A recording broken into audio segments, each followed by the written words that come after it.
Everyone, I'm going to have a go at a laburnum tree today. So some of you will remember these if you've done some of my tutorials previously. I've got a whole section on practicing trees, and these are a pictorial reference in card form.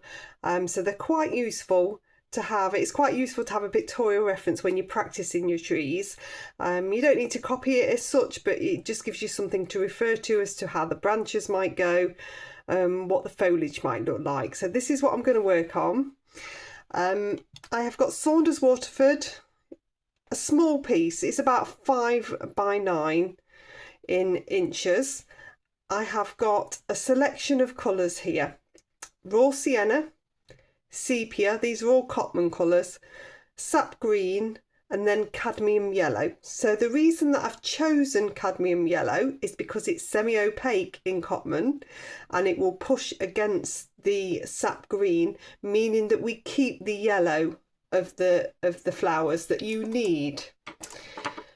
Okay, so I'll talk you through as I go. I'm going to do a little bit of wetting wet first. So this is my squirrel mop bush and I'm coming over the paper.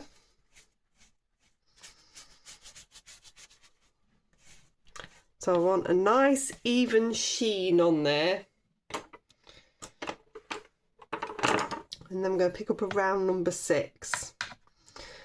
Just check that that's clean. And then I'm going to come into my yellow first. So what I want to do is to start to put the flowers in. So I'm just dotting. I'm going to build up the layers. So I'm using this pictorial reference. The paint's pretty much neat because I don't want it to go too far.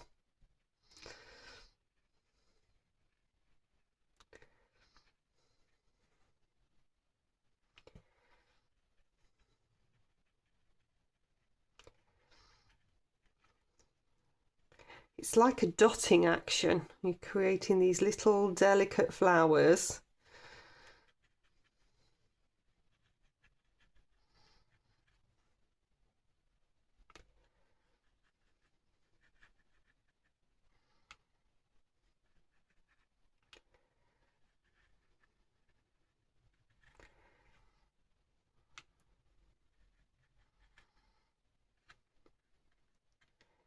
Leaving lots of gaps for the green. Rinse my brush out, just dab it off a little bit onto the kitchen towel, then I'm going to come into the sap green.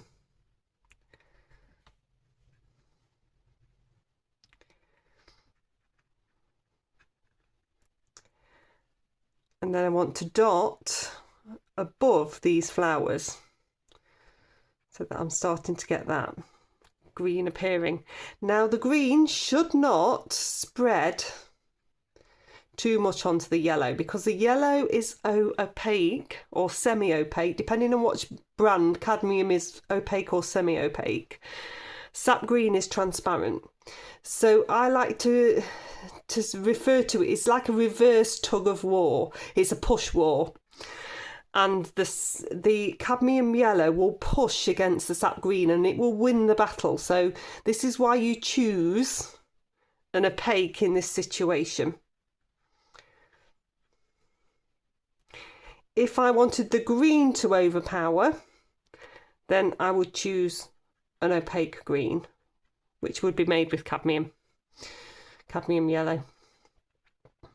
So it's about choosing the right paint for the situation.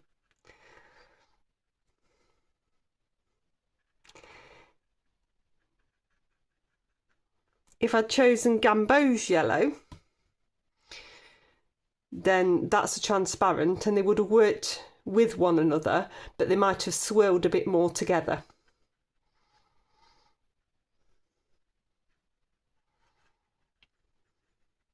Now it's just starting to dry a little bit, which is fine because we're going to come over anyway with some harder edges. This is just a base.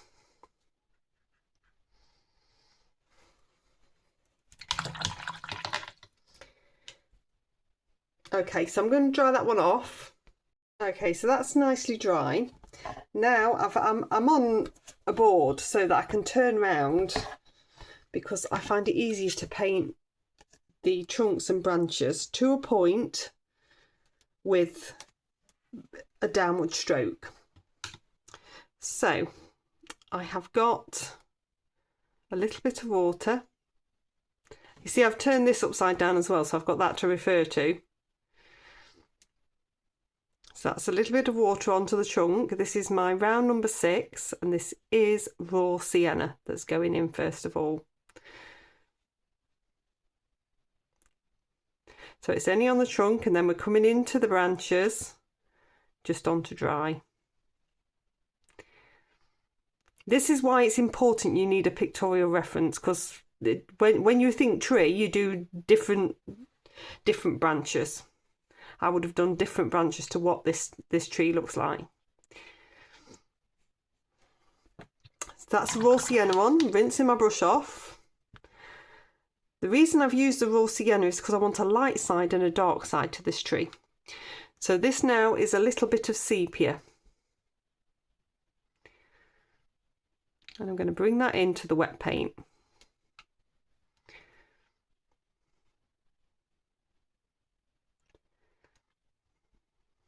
You can see that it's just flowing just a little bit.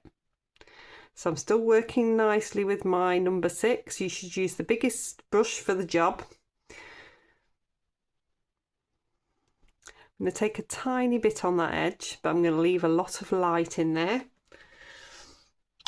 Rinse that brush, and I'm going to move down to a rigger. So this is a rigger, and it's a size 2.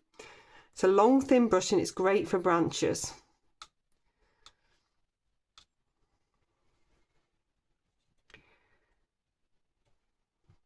Need a little bit more fluid, so it's just a dab of more water. These are neat paints that I'm using today.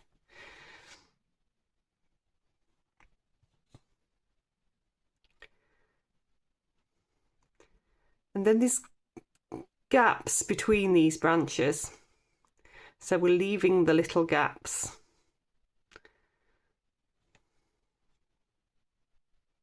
It's where the foliage is going over the top.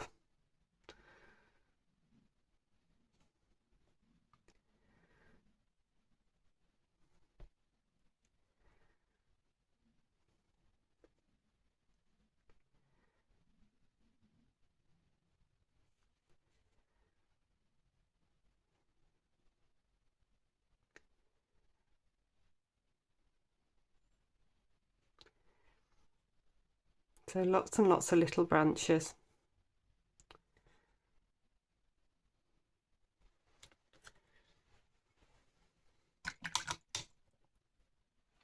Then what I'm going to do is twizzle round. So mine's still damp enough that I can take a number 6,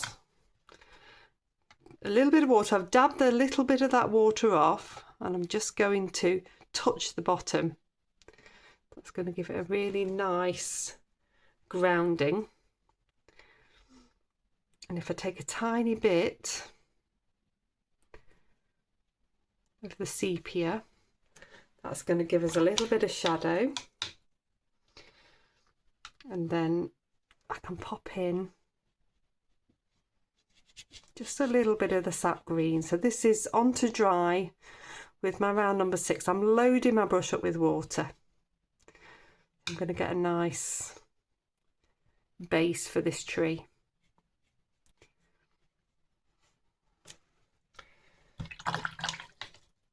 Okay, so I'll dry that one off. Okay, so that's nicely dry. So these videos are all about teaching you just simple techniques, and these techniques build up over time and you'll become more and more experienced. So what I have now is a soft hog hair brush. So this is an oil painting brush. It's no special brush. You can buy special brushes.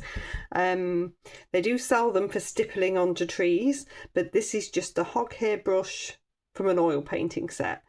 You can also get children's painting brushes, very, very cheaply from bargain stores, and they work just as well. You just want to splay them out a little bit.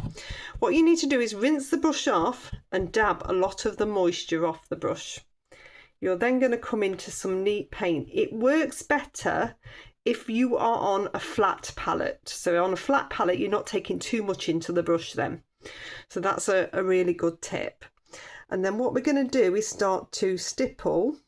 So it's just an even pressure.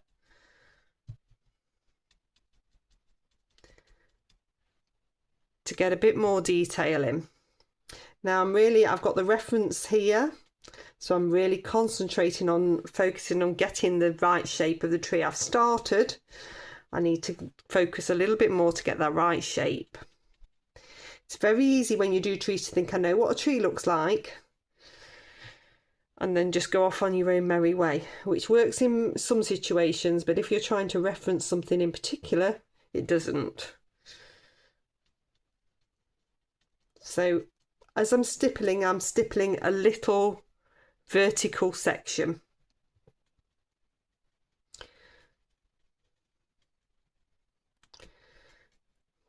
So I'm working vertically with the dabbing.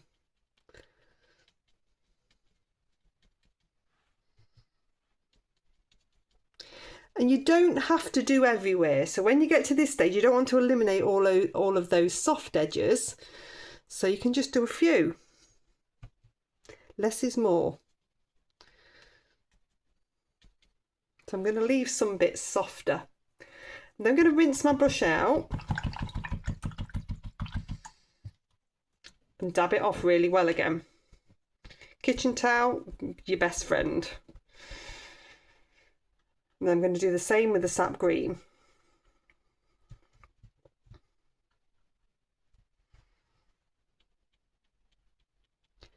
We can dab a little bit on.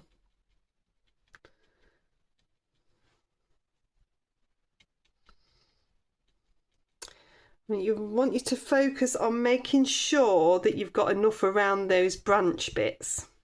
You don't want any floaty branches. So with the green, it's all about making sure there's enough around those.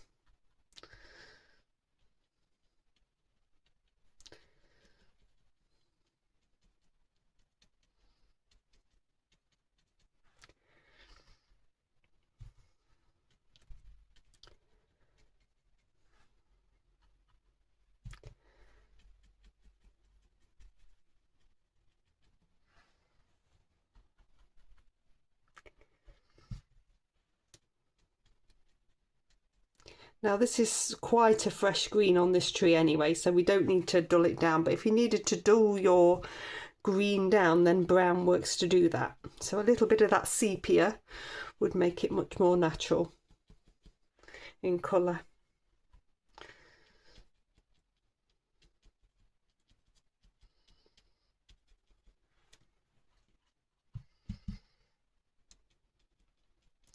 You'll see that I'm twisting a little bit with this rather than doing that vertical action. I'm looking at the shape and twisting a little bit more, rolling in my hand.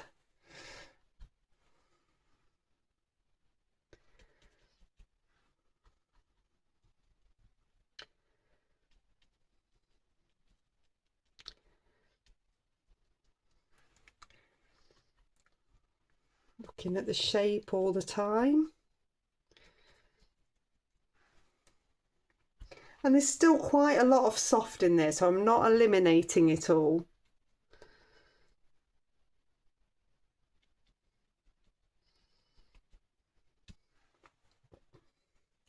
So I'm going to take a tiny bit of that sepia just into that mix.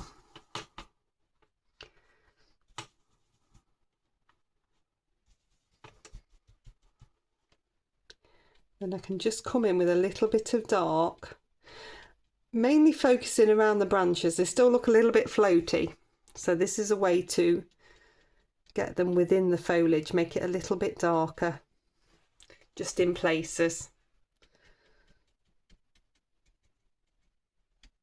When you're stippling, if it goes all blobby, it's too wet. So it's just keeping it as dry as possible. You can always dry it off in between.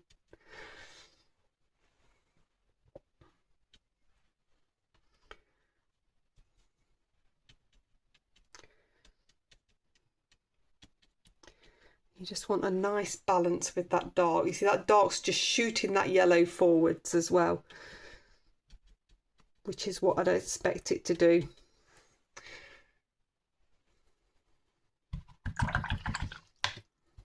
Okay, so if I quickly whiz the tape off, you can see the finished result.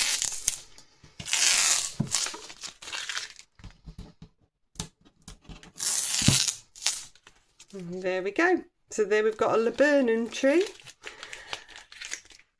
or a common laburnum according to this. Hope you've enjoyed it. Please do like, subscribe and share. I'll pop the tree practice playlist down here if you want to have a go at any others, and I shall see you next time.